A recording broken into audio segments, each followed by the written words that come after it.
عشان خاطري هننام بدري. البونبوناية بقى.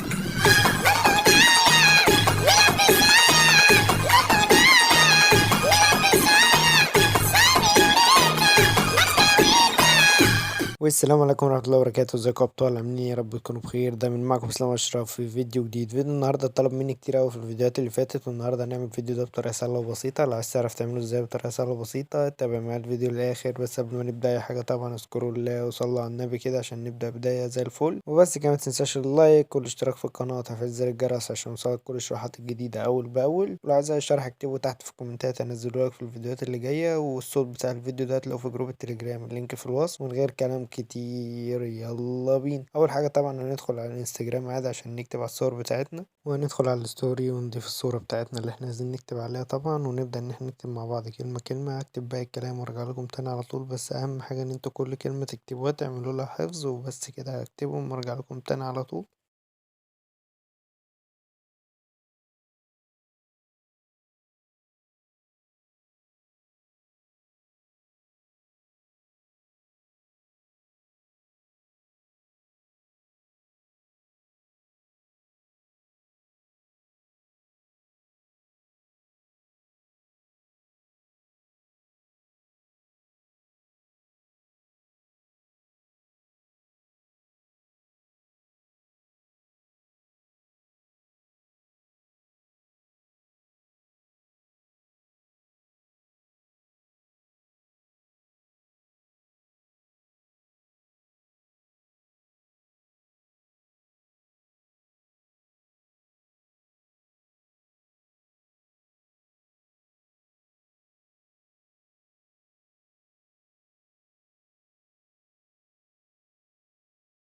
وبس كده يا ابطال خلصنا الكتابة على الصور بتاعتنا كلها. نبدأ ان احنا نفتح برنامج كاب كات عشان نظبط من عليه الصور بتاعتنا. ده برنامج كاب كات يا شباب، هندخل عليه بالشكل ده يظهر معانا طبعا بالواجهة دي. هنبدأ ان احنا ندوس على نيو بروجكت ونضيف الصور بتاعتنا. اهم حاجة ان احنا نضيف الصور بتاعتنا بالترتيب. اضيف الصور وارجع لكم تاني على طول. واول ما بنضيف الصور زي ما انتم شايفين كده يا شباب بنبدأ ان احنا نشيل اللوجو بتاع كاب كات اللي بيبقى في اخر الصورة ده. تمام. بعد كده بنرجع خالص وندوس على كلمة اد اوديو وندوس على الفولدر ده ونضيف منه الصوت اللي هتلاقوه في جروب التليجرام. هسيبه لكم على طول بعد الفيديو ده على طول. وزي ما انتم شايفين كده يا شباب بعد ما بنضيف الصوت بنبدأ ان احنا نسمع كلمة كلمة ونظبط الثواني بتاعة الصور مع الصوت بتاع الفيديو ده زي ما انتم شايفين كده. يعني بتسمع كلمة تشوف الكلام اللي مكتوب على الصورة ايه وتشوف الكلام اللي في الصوت ايه وتقصقص بقى الدنيا بتاعتنا دي كلها. هقصقص الصور دي كلها وارجع لكم تاني على طول. تابعوا معايا بقى الشرح.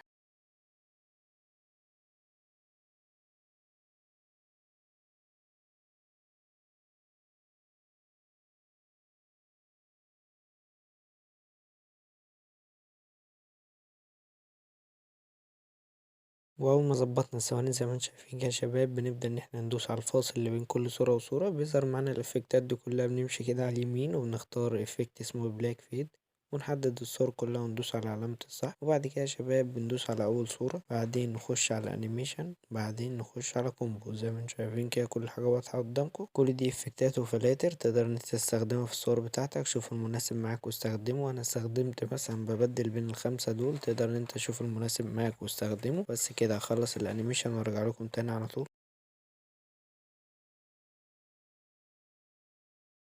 واول ما بخلص الانيميشن زي كده يا شباب هنرجع ورا خالص وندوس على افكت بعدين فيديو افكت. تمام. بعد كده تخش على بيزك الكلمة اللي جنبها على طول ونخش على شيك. تمام. واحدة واحدة معايا كده عشان يطلع معاك الفيديو مظبوط. وندوس عليها تاني ونظبط السبيد ونظبط اللي تحتها على طول.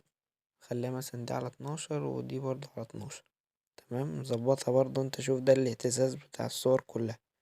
وبعد كده ندوس على علامة الصح زي ما انتم شايفين كده ونحددها في الصور بتاعتنا كلها. وبس كده يا شباب هنشوف الفيديو سريعا مع بعض. في اي حاجة عايز تعدل هنعدلها، مفيش اي حاجة نسيبها في الفيديو على طول. وبس كده يا ابطال الفيديو مفيش اي حاجة عايز تعدل هنسيب الفيديو من فوق من العلامة اللي على اليمين دي. وبكده يكون انتهى شرح الفيديو النهاردة. اتمنى الفيديو يكون عجبكم واستفدتوا منه. لو عايزين اي شروحات من دي تاني ياريت تكتبولي تحت في الكومنتات. وبس كده متنسوش اللايك والاشتراك في القناة وتفعيل زر الجرس عشان يوصلكوا كل الشروحات الجديدة اول باول. وبس كده تكون نهاية شرح فيديو النهاردة. وهتلاقوا الصوت طبعا في جروب التليجرام، اللينك في الوصف. خش هتلاقي الصوت على طول. وبس كده اشوفكم في فيديو جديد. سلام.